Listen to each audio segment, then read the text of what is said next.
ശ്രീരാമചന്ദ്രമൂർത്തിയെ ശരണം, ശ്രീരാമമൂർത്തിയെ ശരണം, രവികുല തിലകനെ ശരണം.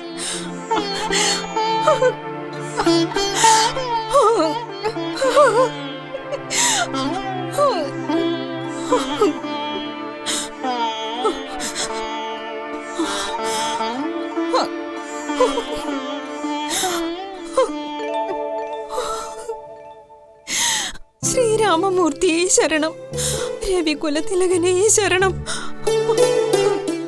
രാമ. എന്ത്? അഹല്യയുടെ ശബ്ദമാണല്ലോ കേൾക്കുന്നത്.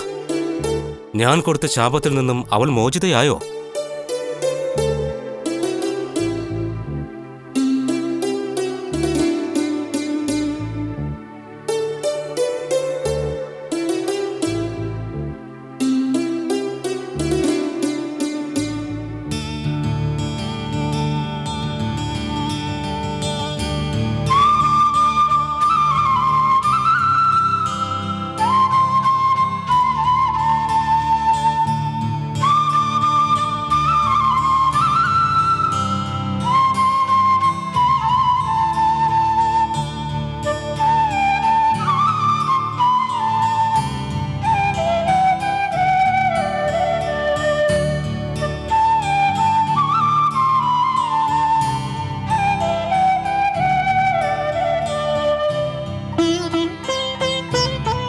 ഓഹോ, ഭഗവാൻ ഭൂമിയിൽ അവതരിച്ചുവല്ലേ?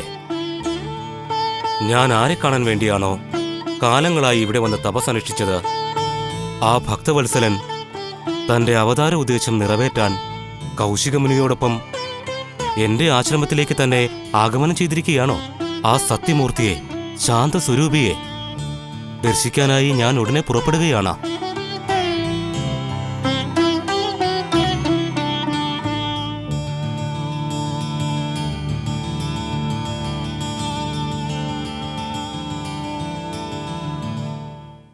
രഘുനന്ദന, രഘുവംശതിലക, ശ്രീരാമചന്ദ്രമൂർത്തിയെ, ഞാനൊരു നാരിയായി ജനിച്ചിട്ടും എന്റെ അവിവേകത്താൽ വിഷമേത് അമൃതേതെന്ന് തിരിച്ചറിയാൻ കഴിയാതെ ശാപമേറ്റ് ഒരുപാട് വർഷങ്ങൾ ഹൃദയമില്ലാത്ത കല്ലായി കിടക്കുകയായിരുന്നു. പ്രഭു, ഇന്ന് അങ്ങയുടെ പാദം പതിഞ്ഞതിനാൽ എനിക്ക് ആ ശാപത്തിൽ നിന്ന് മോക്ഷം ലഭിച്ചിരിക്കുകയാണ്. നഷ്ടപ്പെട്ട എൻ്റെ സ്ത്രീരൂപം തിരിച്ചു കിട്ടി. മാനവരുടെ സങ്കടം അകറ്റാൻ വന്ന മഹാനുരൂപ, ഈ ദാസി അവിടുത്തെ പാദങ്ങളിൽ നമസ്കരിക്കുന്നു.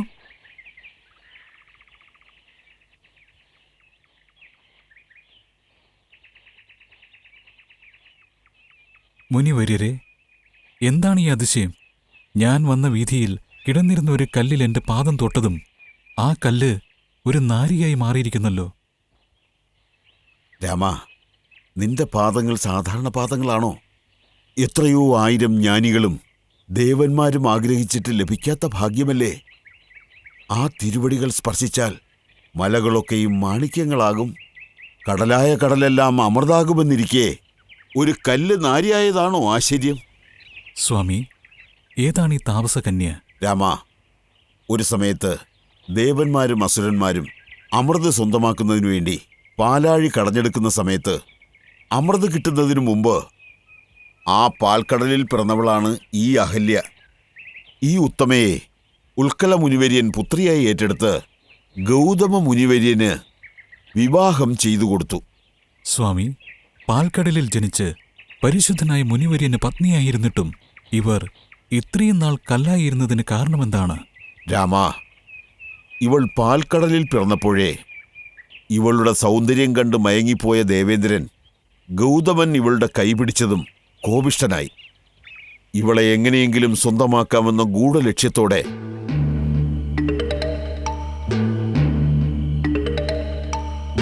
ഒരു ദിവസം നിലാവുള്ള രാത്രിയിൽ ഗൗതമന്റെ ആശ്രമത്തിലേക്ക് ദേവേന്ദ്രൻ വന്നു.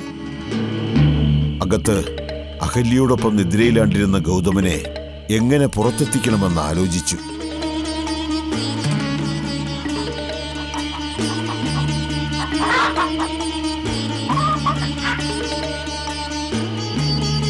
താമ്രചൂട രൂപമെടുത്ത് കൂവി.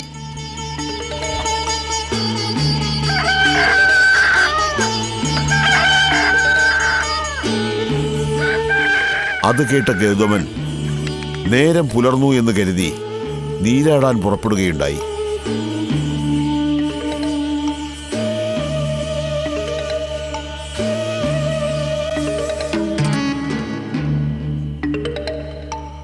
അദ്ദേഹം പുറപ്പെട്ടതും ദേവേന്ദ്രൻ ഗൗതമനെ പോലെ രൂപം മാറി ആശ്രമത്തിനകത്ത് പ്രവേശിച്ചു.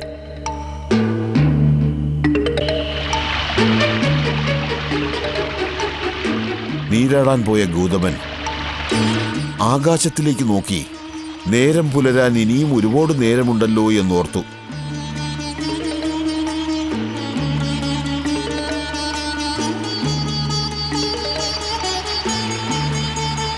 സംശയം തോന്നി വീണ്ടും തിരികെ ആശ്രമത്തിലേക്ക് പുറപ്പെട്ടു.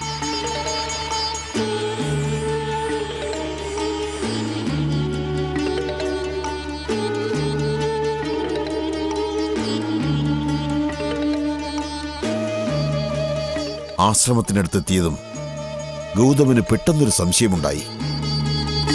അതേസമയത്ത് ഗൗതമന്റെ വരവറിഞ്ഞ ദേവേന്ദ്രൻ ഒരു പൂച്ചയായി രൂപം മാറി.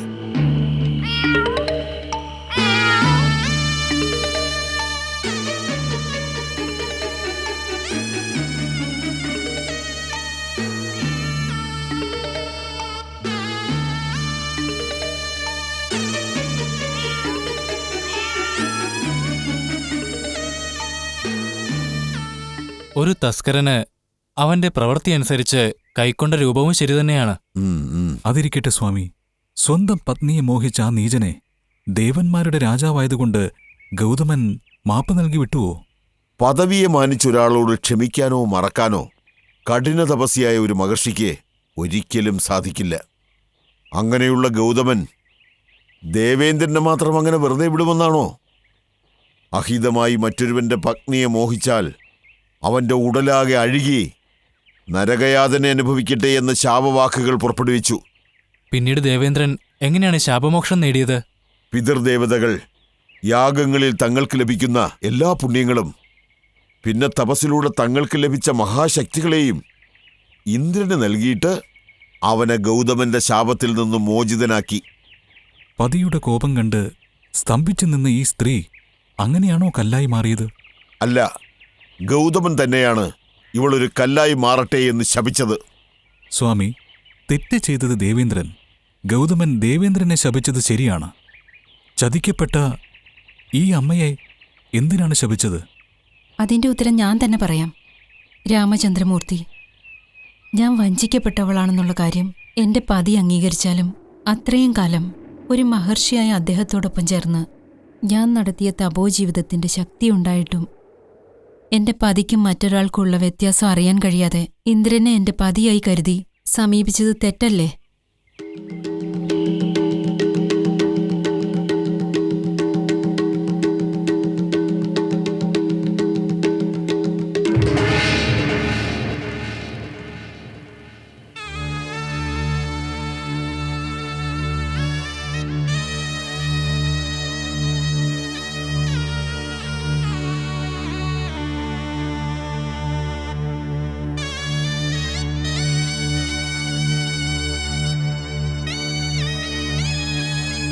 ഞാൻ പെരുമാറിയ രീതി കാരണം ഞങ്ങളുടെ ജീവിതത്തിലെ മനോവ്യഥകൾ മാറ്റാൻ എൻ്റെ മനസ്സിനെ കല്ലാക്കിക്കൊണ്ട് ഞാൻ തപസ് ചെയ്യുന്നതിലും നല്ലത് നീ കല്ലായി തന്നെ കിടന്ന് തപസ് ചെയ്യൂ എന്ന് പറഞ്ഞ് എന്നെ ശപിച്ചു. മാതാവേ, അവിടുന്ന് ആ ശാപത്തിൽ നിന്ന് മോചനമൊന്നും ആവശ്യപ്പെട്ടില്ലേ? ആവശ്യപ്പെട്ടു പ്രഭു. ഭഗവാൻ ശ്രീമാൻ നാരായണൻ ശ്രീരാമചന്ദ്രമൂർത്തിയായി അവതരിച്ച് വിശ്വാമിത്ര മഹർഷിയോടൊപ്പം ഈ വഴിയിലൂടെ വരും. അദ്ദേഹത്തിന്റെ പാദം തൊടുമ്പോൾ നിനക്ക് ശാപമോക്ഷം ലഭിക്കുമെന്ന് അദ്ദേഹം എന്നോട് പറയുകയുണ്ടായി. അതെ, അങ്ങനെ സംഭവിച്ചതാണ് ഈ അഹല്യയുടെ ശാപമോക്ഷവും. രാമാ, നിന്റെ ഈ തൃപ്പാദങ്ങളല്ലാതെ ഈ ഭൂമിയിൽ ജീവനും മണ്ണും ഏതാണ്? എന്താണ് ജനങ്ങളെ ഉയർത്തുന്നത്? മഹാരാക്ഷസിയായ താടകയെ യുദ്ധത്തിൽ തോൽപ്പിച്ച പരമ്പൊരുളായ ഭഗവാനെ അടിയൻ നിന്റെ ഈ കരങ്ങൾ അവിടെ ദർശിച്ചു, പാദങ്ങൾ ദാ ഇവിടെ ദർശിച്ചു. ആ പാവനപാദങ്ങളെ നമസ്കരിക്കാനാണ് കാറ്റിനെ തന്നെ വാഹനമാക്കിക്കൊണ്ട് ഗഗനമാർഗത്തിലൂടെ നാം വന്നത്. ശ്രീരാമ, ഈ ഗൗതമന്റെ വിനീതമായ പ്രണാമം അങ്ങ് സ്വീകരിക്കണമേ ഭഗവാനെ. വന്നാലും ഗൗതമ, വന്നാലും തക്ക സമയത്ത് തന്നെയാണ് അങ്ങും ഇവിടെ വന്നിരിക്കുന്നത്. ഭഗവാന്റെ ഈ രാമാവതാരം ദുഷ്ടനിഗ്രഹത്തിനു വേണ്ടി മാത്രമല്ല, നമ്മളെപ്പോലെയുള്ള മുനിവര്യന്മാർക്ക് കൊടുത്ത വാക്ക് പാലിക്കുന്നതിനുമുള്ള ശിഷ്ടപരിപാലനത്തിനും കൂടിയാണ്. അതും പ്രകാരം സംഭവിച്ചതാണ് അങ്ങയുടെ ഈ അഹല്യയുടെ ശാപമോക്ഷം. മഹാഋഷീശ്വരന്മാരായ എല്ലാവരെയും പോലെ മായയും വിധിയും പ്രകാരം പിറന്ന ഈ എന്നെ വാനോളം പുകഴ്ത്തുകയാണല്ലോ. രാമ, പ്രജകളുടെ നന്മയ്ക്കു വേണ്ടി മായ, വിധി എന്നിവയുടെ പരിധിക്കുള്ളിൽപ്പെട്ട് പിറന്നവനാണ് നീ. ആയതിനാൽ നിന്നെക്കൊണ്ട് അതിന്റെ ഉള്ളിലും വസിക്കാൻ കഴിയും, പുറത്തും വസിക്കാൻ കഴിയും. അത്രയും വലിയ മഹാനുഭാവനായ നീ തന്നെ രൂപം കൊണ്ട മനുഷ്യപ്പിറവിക്കനുസരിച്ചാണ് നടക്കുന്നത്. ഞങ്ങൾ എത്രയൊക്കെ തപസ് ചെയ്താലും മായയ്ക്കും വിധിക്കും കീഴ്പ്പെട്ടുകൊണ്ട് അതിലൂടെ ബാധിക്കുന്ന കാമം, ക്രോധം എന്നിങ്ങനെയുള്ള ദുഷ്ടശക്തികളുടെ പിടിയിൽപ്പെട്ട് പിടഞ്ഞുകൊണ്ടിരിക്കുന്നു. മഹാമുനി, ആത്മജ്ഞാനികൾക്കുണ്ടാകുന്ന ശോകങ്ങൾ അവരുടെ മനോബലത്തിന് നേരിടേണ്ടി വരുന്ന പരീക്ഷണങ്ങൾ പോലെ ഇന്ദ്രനാൽ അങ്ങേക്ക് നേരിടേണ്ടി വന്ന പരീക്ഷണവും അത്തരത്തിലൊന്നു തന്നെയാണ്. താങ്കൾ അതിൽ വളരെ ലളിതമായി വിജയിച്ചിരിക്കുന്നു. അങ്ങയുടെ പത്നി കല്ലായി കിടന്ന് കഠിന തപസ് ചെയ്ത് മുമ്പുണ്ടായിരുന്നതിനേക്കാൾ വലിയ തപശക്തി ആർജിച്ചിരിക്കുകയാണ്. അങ്ങനെയുള്ള ഒരു ഉത്തമയെ മറക്കാതെ അംഗീകരിക്കേണ്ടതാണ്. അതേ ഗൗതമ, മുമ്പ് കാമധേനുവിന്റെ പാലുപോലെ, ഒട്ടും കലർപ്പില്ലാത്ത പാലുപോലെ പവിത്രമായിരുന്നവളാണ് അഹല്യ. ഇന്ന് തപസ്സെന്ന അഗ്നിയാൽ സ്ഫുടം ചെയ്തെടുത്ത കൃപാകടാക്ഷം തേൻ പോലെ പെയ്തിറങ്ങിയ പാലായി തൂവുകയാണ്. നാളെ പഞ്ചഭഗ്നിമാരിൽ ഒരാളായും വിളങ്ങാൻ പോവുകയാണ്. ഈ മഹാമനസ്കയെ അങ്ങ് സന്തോഷത്തോടെ ഏറ്റെടുക്കേണ്ടതാണ്. സ്വാമി,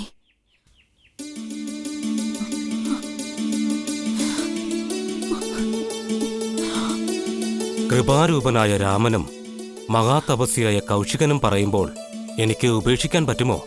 അഹല്യയെ ഞാൻ മനസ്സാൽ സ്വീകരിക്കുന്നു. അഹല്യയെ, വിധിയിലൂടെ പിരിഞ്ഞ നമ്മൾ രണ്ടുപേരെയും തന്റെ കൃപാകടാക്ഷത്താൽ ഒന്നാക്കിയ ഈ അവതാരമൂർത്തിയെ നമുക്ക് മനസ്സാൽ നമസ്കരിക്കാം. ശ്രീരാമചന്ദ്രമൂർത്തി. ഋഷിവര്യ, ഈ അരുമയായ സംഭവങ്ങളെല്ലാം മുൻകൂട്ടി തന്നെ അറിഞ്ഞ് എന്നെയും കൂട്ടിവന്ന് ഇതുവഴി നടത്തിയത് ബ്രഹ്മഋഷി വിശ്വാമിത്ര മുനിയാണ്. അദ്ദേഹത്തിന്റെ അനുഗ്രഹമാണ് ഏറ്റവും വലുത്.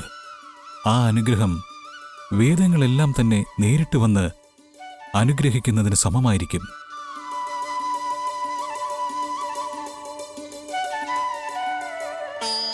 കൗശികരെ, ഞങ്ങളെയും അങ്ങയുടെ ചിന്തയിൽ കൊണ്ടുവന്ന പാദം തൊട്ട് ദൈവാനുഗ്രഹത്താൽ ഞങ്ങളുടെ ജീവിതത്തെ സമ്പൂജ്യമാക്കിയ അങ്ങയെയും ഞങ്ങൾ വന്ദിക്കുന്നു. ഗൗതമ, ഞാൻ ഈ വിശ്വത്തിന്റെ തന്നെ മിത്രമാകുമ്പോ ഇതിൽ ജീവിക്കുന്ന മഹർഷിമാർക്കും മിത്രം തന്നെയല്ലേ? അതുകൊണ്ടാണ് ഞാൻ അങ്ങയുടെ സുഹൃത്തെന്ന നിലയിൽ എന്റെ കടമ ചെയ്തത്.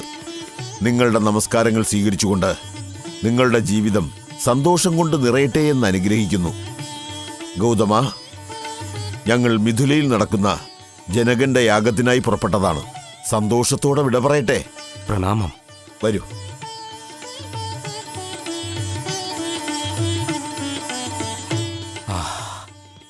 രാമൻ എന്ന നിന്റെ തിരുനാമം താരകമന്ത്രമായി വരും തലമുറ ജപിക്കട്ടെ.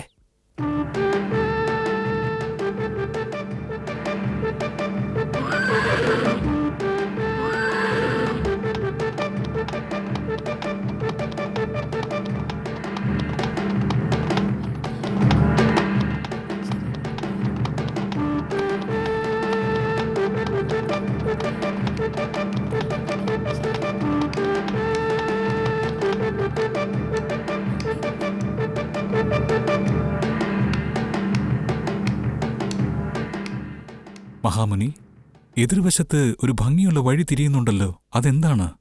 രാമ, ഇതാണ് വിദർഭദേശത്തിന്റെ തലസ്ഥാനമായ മിഥിലാപുരി. അവിടേക്ക് കടക്കാനുള്ള വഴിയാണതെന്ന് തോന്നുന്നു. ഈ മിഥില തലസ്ഥാനമായതുകൊണ്ട് തന്നെയാണ് നമ്മെ ഈ യാഗത്തിനു വേണ്ടി ക്ഷണിച്ചു വരുത്തിയ ജനകമഹാരാജാവ് വർഷം തോറും ഇവിടെ വരുന്നത്. മഹാമുനി, ജനകൻ ഞങ്ങളുടെ പിതാവിനെപ്പോലെ ഒരു മഹാപരാക്രമിയാണോ? ലക്ഷ്മണ, ജനകമഹാരാജാവ് ഒരു വീരൻ മാത്രമല്ല, യാതൊരു അഭിനിവേശവുമില്ലാത്ത മികവുറ്റ ജ്ഞാനിയുമാണ്. ഗുരുദേവ, അരമനയിൽ രാജകൊട്ടാരത്തിൽ വാഴുന്ന ഒരാളെക്കൊണ്ട് ആശകളും അഭിനിവേശങ്ങളും ഒട്ടുമില്ലാതെ ജീവിക്കാൻ കഴിയുമോ? എന്തുകൊണ്ടില്ല? തടാകത്തിലാണെങ്കിലും താമരയിലകൾ ജലത്തിൽ നനയാതെ തനിച്ച് ജലാംശമില്ലാതെ തുടരുന്നില്ലേ? അതുപോലെ ജനകൻ എത്ര സുഖസൗകര്യങ്ങളിൽ കഴിഞ്ഞാലും അതിലൊന്നും മനസ്സ് ഭ്രമിപ്പിക്കാതെ വൈരാഗ്യചിത്തനായ മഹാനായിട്ടാണിരിക്കുന്നത്. രാമാ, ഞാൻ രാജപദവിയിലിരുന്നു കൊണ്ട് മുനിയായി മാറിയതിനാൽ എല്ലാവരും എന്നെ രാജർഷി എന്നാണ് വിളിക്കാറുള്ളത്. പക്ഷേ ജനകനോ രാജാവായി ഇരുന്നു കൊണ്ട് തന്നെ തപസ്സികളുടെ ചിന്തകൾ മഹത്തരമായി കാണുന്നതിനാൽ അദ്ദേഹവും ഒരു രാജർഷിയാണ്. സ്വാമി, നിങ്ങൾ ഇരുവരിൽ ആരാണ് ഏറ്റവും മുന്നിൽ നിൽക്കുന്നത്? ലക്ഷ്മണ, എന്റെ ഒരാളുടെ ഉയർച്ചയ്ക്ക് വേണ്ടി ഞാൻ സംരക്ഷിക്കേണ്ട നാട് വിട്ട് പുറത്തേക്ക് പോയി.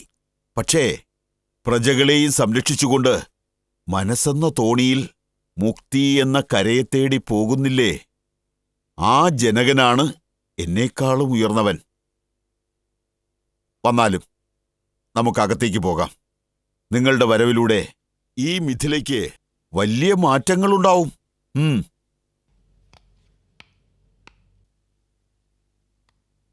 മാമുനിയെ, അതാ നോക്കൂ, ആ വീഥിയുടെ മുകളിൽ പറക്കുന്ന മിഥിലാനാടിന്റെ കൊടി പോലും നമ്മോട് വന്നാലും വന്നാലും എന്ന് കൈകൂപ്പി ക്ഷണിക്കുന്നത് പോലെ ഭംഗിയായിട്ടാണ് പറക്കുന്നത്. അതേ ലക്ഷ്മണ, ഈ മിഥിലാപുരി സമ്പൽ സമൃദ്ധി നിറഞ്ഞാടുന്ന ഒരു മഹാനഗരം തന്നെയാണ്. സമ്പത്തുള്ള സ്ഥലത്ത് ലക്ഷ്മിയുമുണ്ടാകും. നിന്റെ ജ്യേഷ്ഠൻ രാമനും ധനലക്ഷ്മിയുടെ നായകനായ വൈകുണ്ഠപതിയുടെ നാമത്തിൽ വിളങ്ങുന്നവനാണ്. അതുകൊണ്ടാണ് ഭാര്യാപിതാവിന്റെ വീട്ടിലേക്ക് വരുന്ന മരുമകനെ വരൂ വരൂ എന്ന് വിളിക്കുന്നത് പോലെയാണ് ആ കൊടിയും നല്ല ഭംഗിയായി ഇങ്ങനെ കാറ്റത്താടുന്നത്. നമുക്കതിന്റെ ക്ഷണം സ്വീകരിച്ചുകൊണ്ട് മിഥിലയിലേക്ക് പോകാം. വന്നാലും